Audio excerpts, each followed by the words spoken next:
turabashuhuje abateze amatwi ibiganiro bya Channel Jom Sport Focus TV, amajyaruguru, amajyepfo, iburasirazuba, iburengerazuba, umujyi wa Kigali ndetse no hanze. Mukunda ibiganiro byacu, Imana ibandebere icyoroshye kabisa. Uyu muri iki gitondo rero tariki 14 z'ukwezi kwa gatandatu 2026 twaje kubagezaho ibiri kuvugwa muri siporo. Ngira ngo igikombe cy'isi kiraryoshye cyane, byari bishyushye cyane, muri kuryoherwa cyane. Ni byiza Jom Sport Focus TV iri kubagezaho cyane. Ngira ngo umukino wabaga Qatar yazaga gutsindwa n'igihugu cy'Ubusuwisi igitego kimwe ku busa. Match itari yoroshye cyane. Ikipe ya Qatar iza gutsindwa n'Ubusuwisi igitego kimwe ku busa. Match yari iri aho ngaho.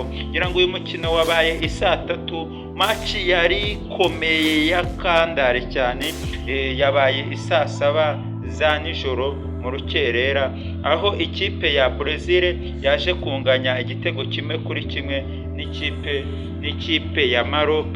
Ibi bitego rero byaje gutsindwa n'umukinnyi bita Ibrahim Sabari ku munota wa 20, aza kuba aterekeramo ikipe y'igihugu ya Maroc. Biza kurangira Vinicius Junior ku munota wa 37 aje kuba yishyura igitego, birangira ari igitego kimwe kuri kimwe. Vinicius Junior yaje gutsinda igitego cyiza, biza kurangira binganyije igitego kimwe kuri kimwe.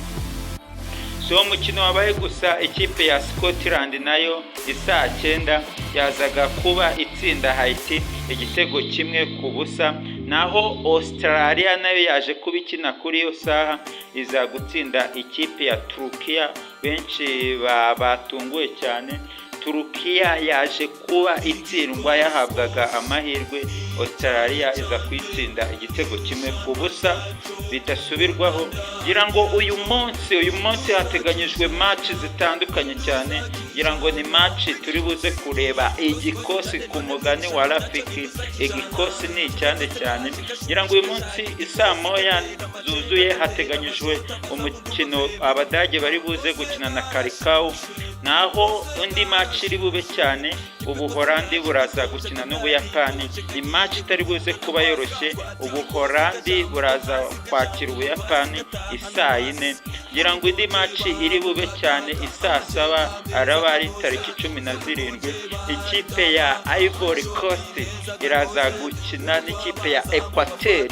Ivory Coast ikina n'ikipe ya Equateur, naho isaa 10 haraza kuba hakinwa umukino wa Suwede n'igihugu cya Tunisia. Bibutse iri joro hari bube match 3.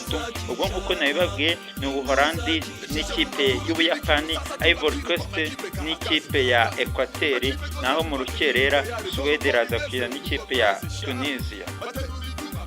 Bakunzi bacu rero, mbibutse no gukora subscribe mukagenda mubona ibyiza Jom Sport Focus TV ibafite cyane. Mbibutse rero iki gikombe cy'isi ndahababereye cyane, nzajya ngenda mbabwira uko gahunda zistaye nuko ibintu bimeze. Reka mbifurize kugira umunsi mwiza no kuryoherwa. Ciao.